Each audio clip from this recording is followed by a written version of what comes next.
তোমার ভিতরে পাণ্ডিত্য আছে, পাণ্ডিত্যের সাথে সাথে যদি তার মধ্যে এতটুকু অহংকার এসে যায়, তাহলে তোমার অবস্থা ওই অন্ধ ব্যক্তির ন্যায়। নেতাই গৌর হরি বল। আর কি বললেন? যার ভিতরে অহংকার নেই, যার বিদ্যা নেই, বুদ্ধি নেই। মনে করুন অনেকেই আছে যার বিদ্যা বুদ্ধি নেই, কিন্তু সে একটা জিনিসই জানে যে আমি আমার গৌর ছাড়া আর জানি না। এমনও যদি কেউ জগতে থেকে থাকে, শাস্ত্রে কি বললেন?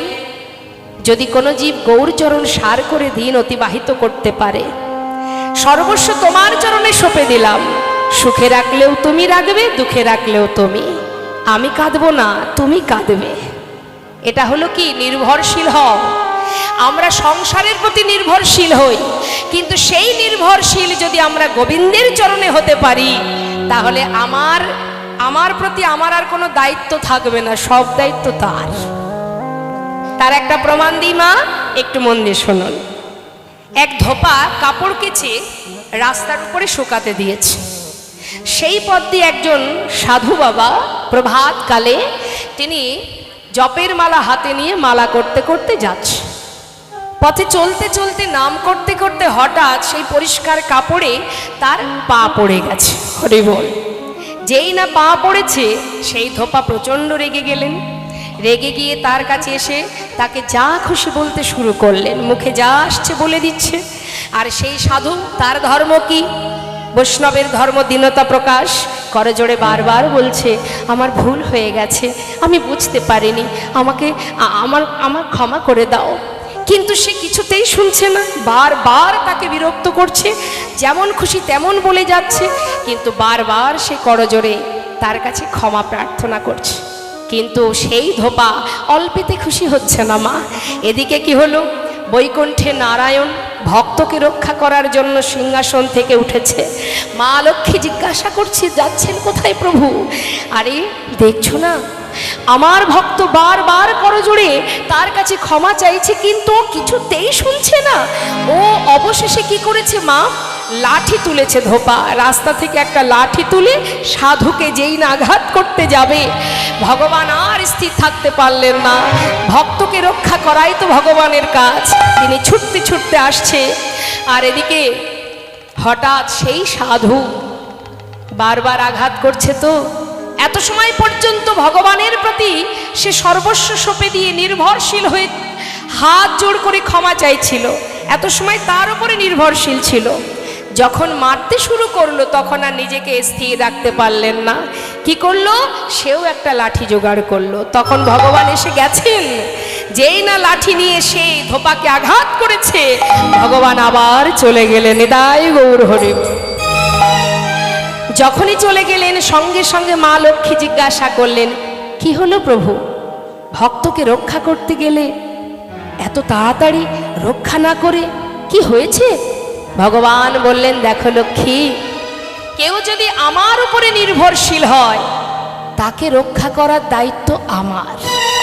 সংসার জীবনে আমাদের যে সন্তান, আত্মীয় পরিজন, যাদেরকে নিয়ে দিন কাটাচ্ছি আমরা, কেউ কিন্তু আমার নয়। এটা একটা বিচিত্র নাট্যমঞ্চ।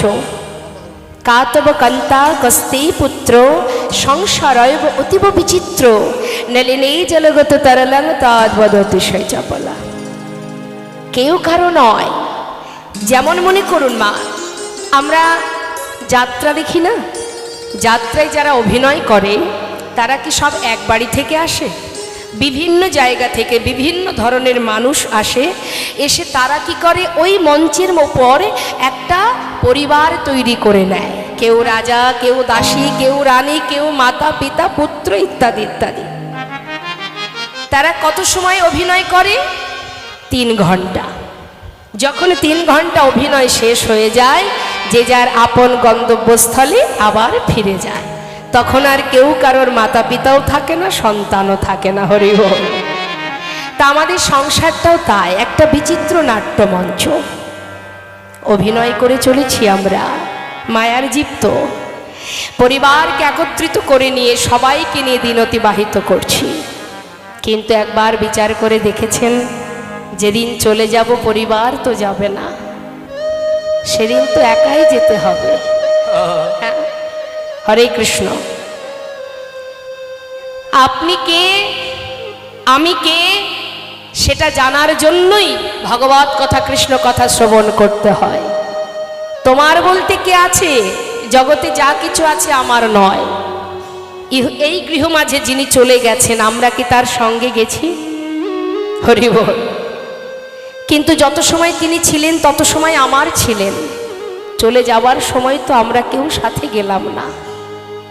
তাহলে যখন আপনি বর্ডার পার হবেন, আপনি একটা পাসপোর্ট নিয়ে যাবেন। একটা পাসপোর্ট নিয়ে গিয়ে আপনি বলবেন যে এটা আমার পাসপোর্ট, এই পাসপোর্টের সাথে আমার স্ত্রী যাবে, আমার সন্তান যাবে, আমার মাতা পিতা যাবে। নেবে কাউকে? একজনই যেতে পারবে আর সবাইকে বাহির করে দেবে। তো ঠিক তদ্রূপ মা, সংসারটাও তাই, বিচিত্র নাট্যমঞ্চ।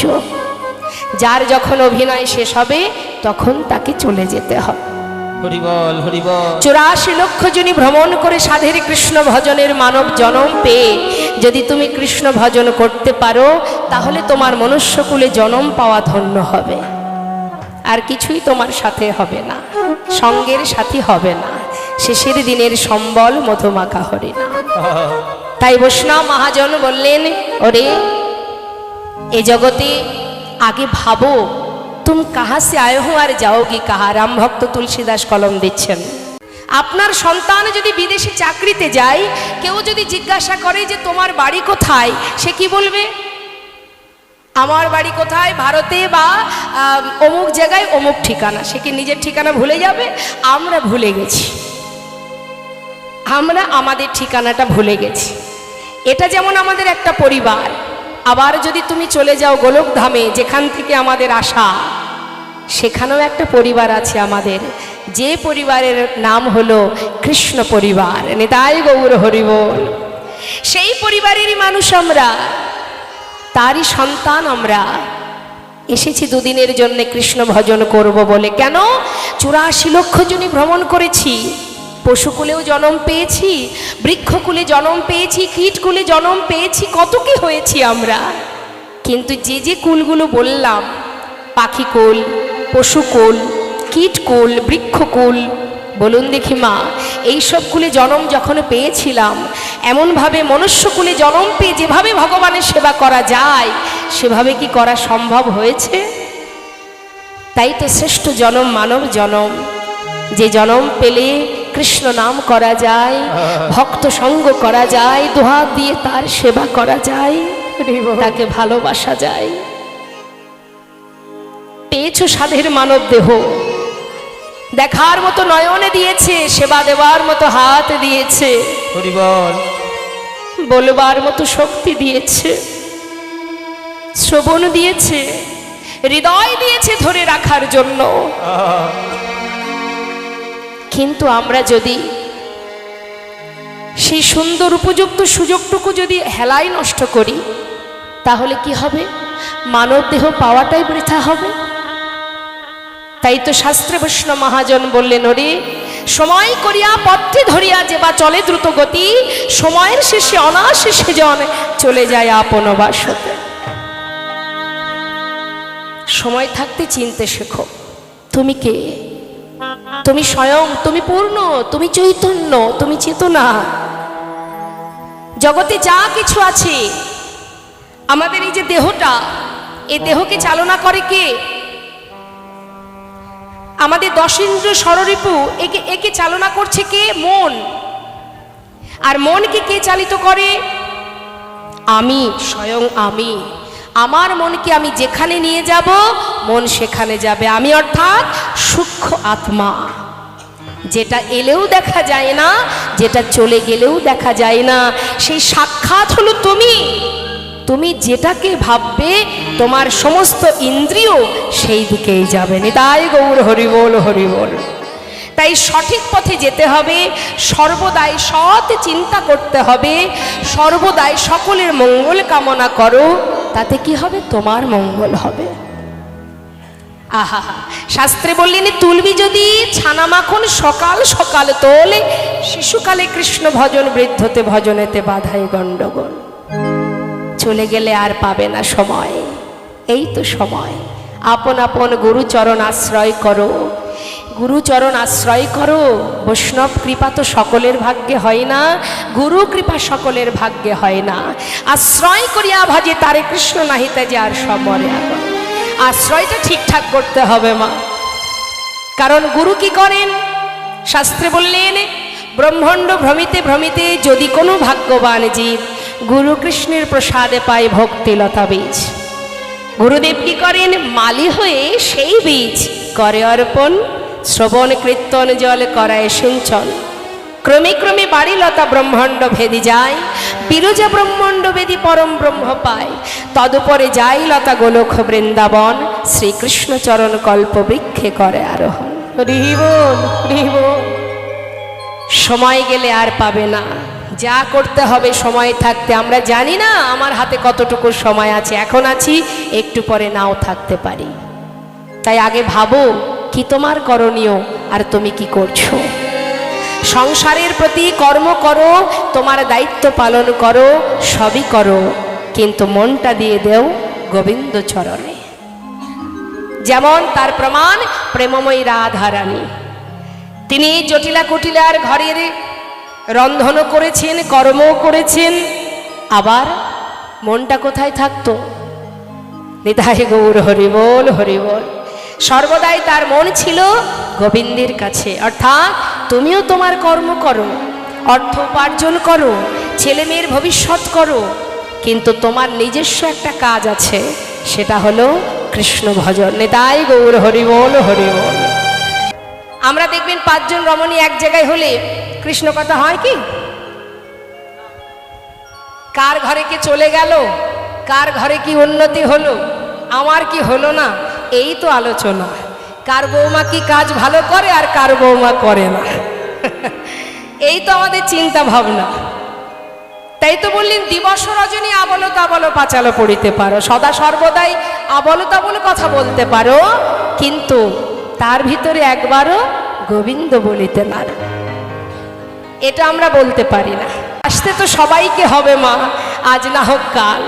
কিন্তু শাস্ত্রে বললেন কৃষ্ণ নামে অনেক বাধা, এই বাধা অতিক্রম করে যদি তাকে কেউ ভালোবাসতে পারে, হাজারো আঘাত হাজারো যন্ত্রণা হরিদাস ঠাকুর পেয়েছিলেন।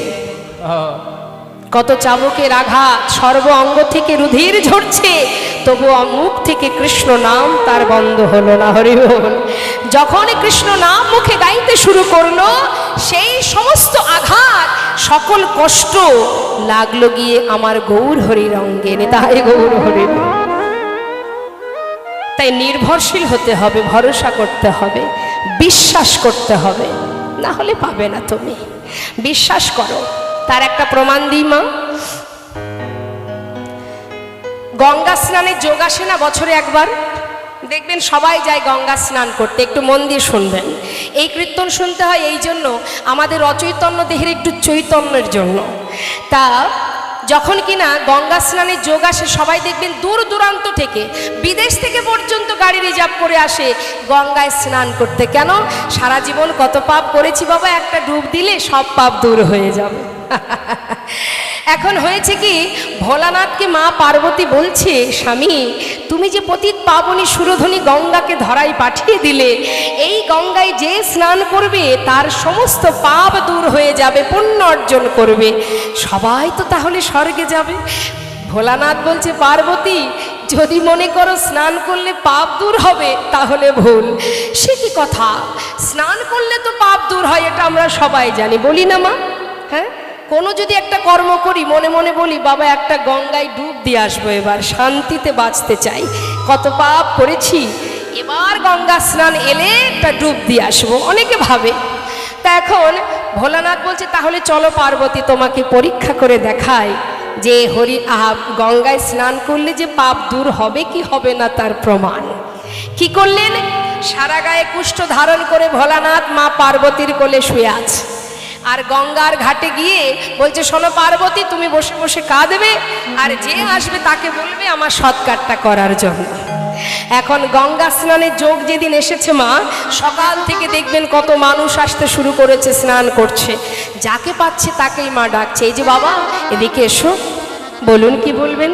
আমার স্বামী একটু আগে কুষ্ঠ রোগে ভোগে মারা গেছে, আমার তো কোনো সন্তান নেই, তুমি একটু আমার স্বামীর সৎকারটা করে দেবে। নিশ্চয়ই, আপনি বসুন, আমি আসছি। তা শোনো বাবা, সৎকার করতে এসেছো যখন আগে স্নান করে এসো, আমার স্বামী তো পরম ধার্মিক, তো স্নান করে এসো, তারপরে আমার স্বামী সৎকার করবে। ঠিক আছে, স্নান করে এসেছে। আসার পর মা পার্বতী বলছে, শোনো, তুমি যে পতিত পাবনী গঙ্গায় স্নান করলে, আগে নিজের মনকে নিজে জিজ্ঞাসা করো যে তোমার যত পাপ রাশি ছিল সব দূর হয়েছে তো? যদি না হয় তাহলে আমার স্বামীর অঙ্গ স্পর্শ করো না। তাহলে কি হবে জানো? যদি তোমার ভিতরের পাপ দূর না হয়, আমার স্বামীর অঙ্গ ছুলে এই ব্যাধি তোমার অঙ্গে হবে। যেই না বলেছে মনে মনে চিন্তা করছে, কি জানি বাবা পাপ দূর হয়েছে কি না হয়েছে তার ঠিক নেই, স্নান করতে এসে অবশেষে কুষ্ঠ নিয়ে বাড়ি যাব, তার থেকে যার স্বামী সে বুঝুক, আমার দেখার দরকার নেই। না না, তাহলে আর পারবো না, কি করে বলবো বলো পাপ দূর হয়েছে কি না, তাহলে চললাম কেমন। এই করতে করতে সারাদিনে কত মানুষ এলো, আর এই কুষ্ঠ অঙ্গে করে নিয়ে যেতে হবে, সঙ্গে যাবে কুষ্ঠ, এই কথাটা যেই না বলছে, ভয় আর কেউ তার স্বামীর অঙ্গ স্পর্শ করছে না। হঠাৎ সন্ধ্যা হতে চলল, একজন পাষণ্ড ব্যক্তি, সে দিনের পর দিন জীব হত্যা করে, সে আবার অত ভগবানকে মানে না মা। সেই পাষণ্ড মনে মনে কানে কানে শুনেছে আজকের দিনে গঙ্গায় স্নান করলে নাকি পাপ দূর হয়, যাক তাহলে কত পাপ তো করেছি, একটা ডুব দিয়ে আসি, এই ভেবে সে আসছে ছুটতে ছুটতে। এমন সময় মা পার্বতী ঠিক আগের মতো করে তাকেও ডেকে বলেছে। ঠিক আছে, স্নান করে যেই না এলো, তাকেও বলল, দেখো বাবা, তোমার পাপ সব দূর হয়েছে তো, তবেই তুমি আমার স্বামীর অঙ্গ স্পর্শ করো, না হলে তুমি কিন্তু স্পর্শ করবে না। তখন সেই পাষণ্ড বললেন, আমার বিশ্বাস যে আমার সমস্ত পাপ দূর হয়েছে, আপনার কোনো চিন্তা নেই, আপনার স্বামীর অঙ্গ আমি দাহ করব। আরও বলি, আমার যদি বিশ্বাস নাই থাকবে, এত কষ্ট করে আমি কেন এসেছি, আমি সমস্ত পাপ থেকে মুক্তি পেয়েছি, তুমি নিশ্চিন্তে থাকো, আমি এর সৎকার করব। এই বলে ভোলানাথের অঙ্গ যে স্পর্শ করল মা, সঙ্গে সঙ্গে ভোলানাথ নিজ মূর্তি দর্শন দিলেন। তার দর্শন দিয়ে বললেন, পার্বতী, উদ্ধার যদি হয়, সারাদিনে যত মানুষ এসেছে কেউ স্বর্গে যাবে না, একজনই উদ্ধার হবে। তাই গৌর হরি বল, হরি বল। তাই সবার আগে চাই বিশ্বাস মা, বিশ্বাস না থাকলে হবে না, বিশ্বাস করো, ভরসা করো, তবেই তো তুমি তাকে খুঁজে পাবে, না হলে আমাদের সাধ্য ছিল না তার কথা জানার। তা সেই করুণাময় গৌর সুন্দর তিনি জীবের ঘরে ঘরে হরিনাম মহামন্ত্র দিয়ে বললেন, ধরল গ্রহণ করো, নাম ছাড়া কলি জীবের নাহি আর ধর্ম, সর্বধর্ম সার নামে শাস্ত্র মর্ম। অর্থাৎ হরিনাম করো, নাম ছাড়া গতি নাই, উদ্ধারের আর কোনো রাস্তা নেই। মহামন্ত্র জপ করো, হরিনাম করো। এই যে মহামন্ত্র, এহ জগতে যদি কোনো জীব হরিনাম মহামন্ত্র জপ করতে পারে মা, শাস্ত্রে বললেন, দান ব্রত তপতীর্থ ক্ষেত্রাদি নাঞ্ছা যায় স্থিতা, শক্তয় দেব মহাতং সর্বপাপ হর শোভা, রাজস্ব অশ্বমেধানাং জ্ঞানাধ্যত্ত বস্তু ন, আকৃষ্য হরিনাম স্থপিত শেষ নামেশ।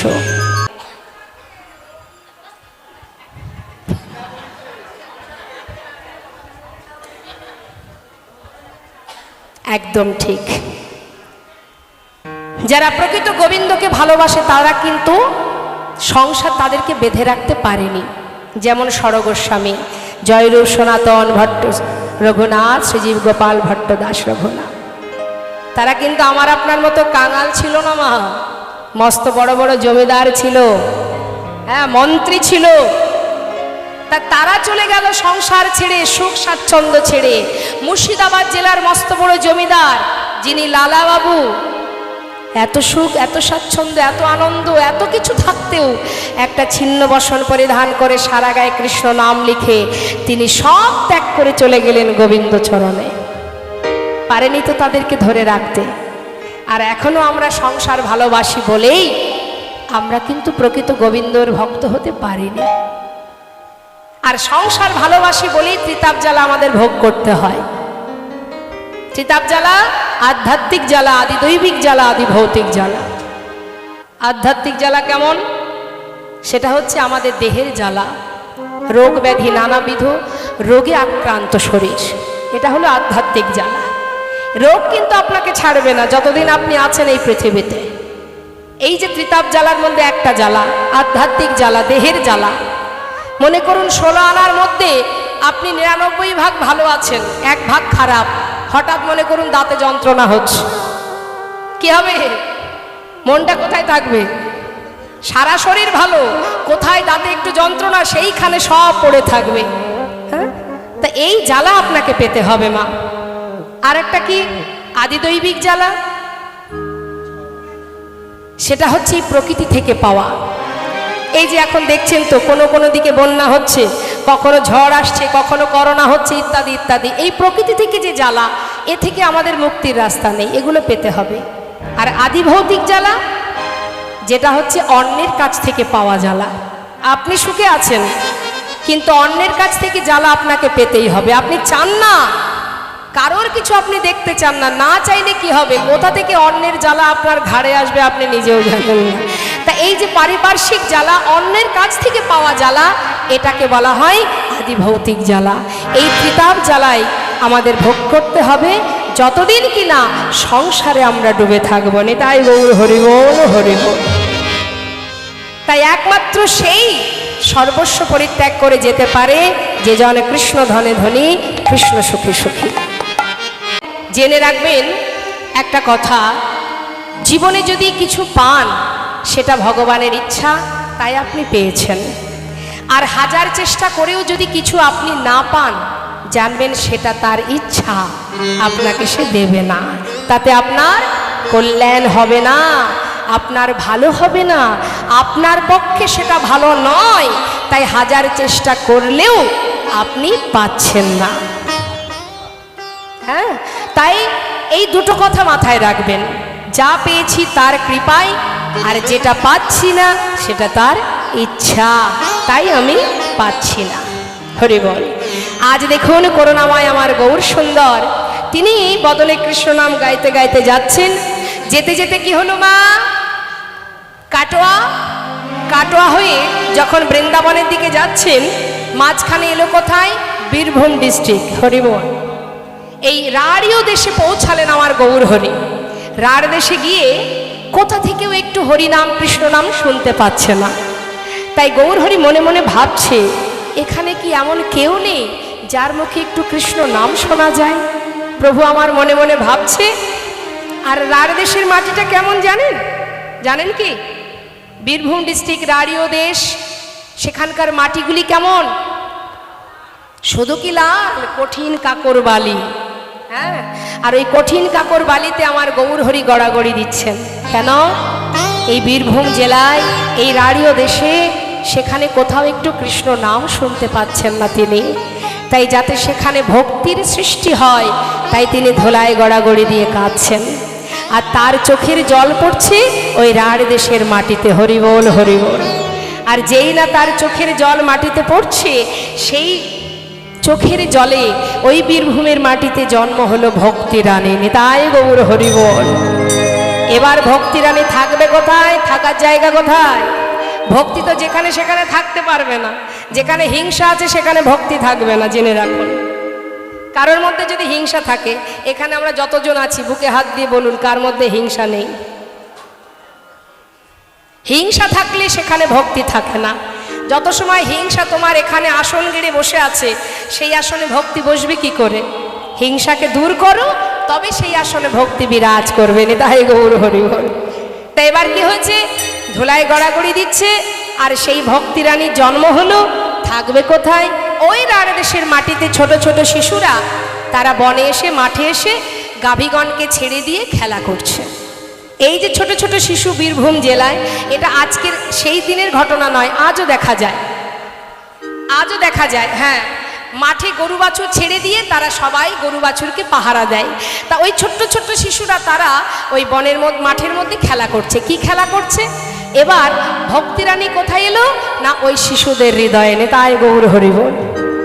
এবার কি হয়েছে, এই যে ছোট ছোট শিশু, এদের নামগুলো একটু বলে দিই। ডাক নাম, বন্ধুদের মধ্যে ডাকাডাকি হয়। আমাদের বাড়ির বাচ্চাদের যেমন 3-4টে করে নাম থাকে, মা বাবা আদর করে এক নামে ডাকে, বন্ধুরা আবার এক নামে ডাকে, পাড়াপড়শি এক নামে ডাকে, এরকম বিভিন্ন নাম থাকে। তা তাদের বন্ধুদের মধ্যে ডাকাডাকি হয় যে নামে, কারোর নাম বিড়বিড়ে, ক্যাবলা, পটলা, নিধিরাম, সিধিরাম, এইরকম তাদের নাম। এখন বিড়বিড়ে ক্যাবলাকে ডাকছে, আমাদের ক্যাবলা হচ্ছে এটা। হ্যাঁ, এ ক্যাবলা এদিকে আয়, শোন না, ওই বয়স কিন্তু বেশি নয় মা, 5 থেকে 10 এদের মধ্যে ওদের বয়স। কেউ ভালো করে কথা বলতেও এখনো শেখেনি। এখন বিড়ি বিড়ে বলছে, জানিস ক্যাবলা, প্রতিদিন যখন সন্ধ্যাবেলা ঘরে ফিরি ঠাকুর দাদা কোলে বসিয়ে না ভালো ভালো গপ্প শোনায়। ঠাকুর দাদা নাকি একদিন ওই লগদ্বীপে গিয়েছিল। এই শোন শোন, হ্যাঁ, লগদ্বীপ নয় রে, নবদ্বীপ। ওই হলো আর কি, ঠিক করে বলতে পারে না তো, বলছে লগদ্বীপ। এবার যে একটু ভালো করে বলতে শিখেছে সে বলছে বল নবদ্বীপ। এই শোন না, ওই ঠাকুর দাদা বলেছেন ওই লগদ্বীপে নাকি সোনার মানুষ থাকে, সোনার মতো দেখতে, তো তাকে নাকি সবাই সোনার মানুষ বলে ডাকেন। তাই গৌর হরি বল। দেখুন মা, প্রভু কিন্তু দূর থেকে এই কথাগুলো সব শুনছে। হ্যাঁ, কাছে আসছে না, দূর থেকে শুনছে, আর ওরা বলা বলি করছে। তা সোনার মানুষ না, সে নাকি হরিনামের খেলা করে। তাই আজ আমরা ভাবছি সবাই মিলে হরিনামের খেলা করব। কেন? ক্যাবলা বলছে, শোন, হরিনামের খেলা করতে গেলে খোল লাগে, করতাল লাগে, সেগুলো কোথায় পাবি? আরে ক্যাবলা রে, ঠাকুর দাদা বলেছে খোল করতাল নাকি আলাদা করে লাগে না, সবার কাছে খোল করতাল আছে। তাহলে এই আবার হয় নাকি? কি গো মা, আছে আপনাদের কাছে? ওটা কি? তাহলে যত সময় প্রাণ থাকে তত সময় বাজে, আর যখন প্রাণ চলে যায় তখন হয়ে যায় বাজে, মানে খারাপ। তাহলে খোল হলো, করতালও হলো, সবার কাছে আছে খোল করতাল, আছে তো বাজাতে হবে। এবার সবাই আমরা বাজাবো, কেমন? 2 হাত তুলুন দেখি, তুলুন তুলুন। শুধু হাত তুলে হাতে তালি দিলে হবে না, দেহ খোলটা বাজাতে হবে। যদি বলেন কেমন করে, দুলে দুলে। হ্যাঁ, হরিবল। আমাদের দেহ দিয়েও গোবিন্দ সেবা হয়। দেখবেন নিত্য কিন্তু একটা সেবা। আপনি যদি ভগবানের সেবার জন্য দেখবেন অনেকে হাতে তালি দিয়ে তালে তালে নামে প্রেমে মুক্ত হয়ে যখন দুলে দুলে হরিনাম করে, এটাও একটা সেবা। তো দশেন্দ্র স্বরূপ দিয়ে, সর্বস্ব দিয়ে ভগবানের সেবা। তো আমরা সবাই মিলে একবার বাহু তুলে সবাই মিলে একসঙ্গে গাইব। দেখি হাত তুলুন।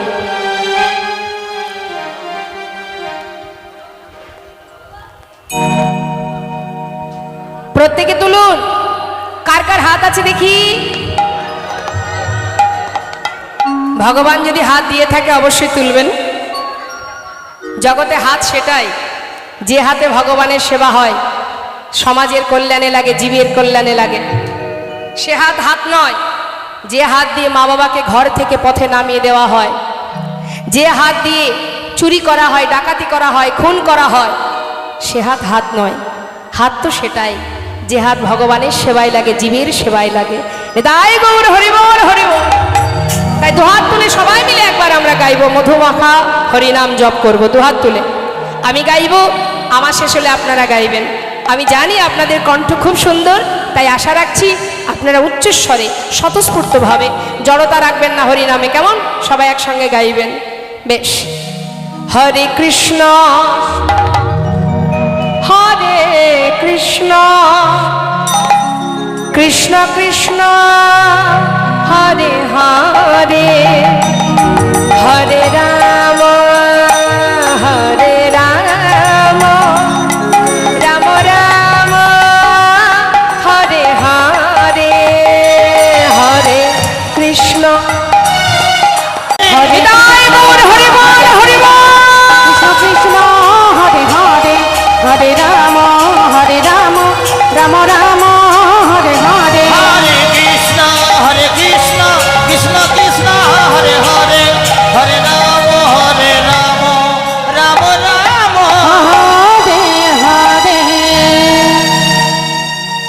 গৌরহরি আমার দূর থেকে ছোট ছোট শিশুদের বদনে নাম শ্রবণ করে এক পা দুপা করে সেই শিশুদের কাছে এসে দাঁড়িয়েছেন মা।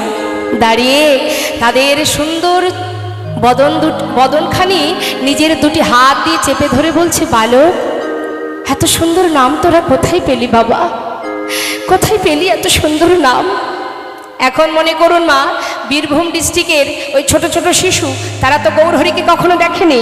সেই অপূর্ব রূপ দেখে তারা সবাই ভয়ে ভীত হয়ে একে অপরকে জড়িয়ে ধরে ডাকছে, এই ক্যাবলা,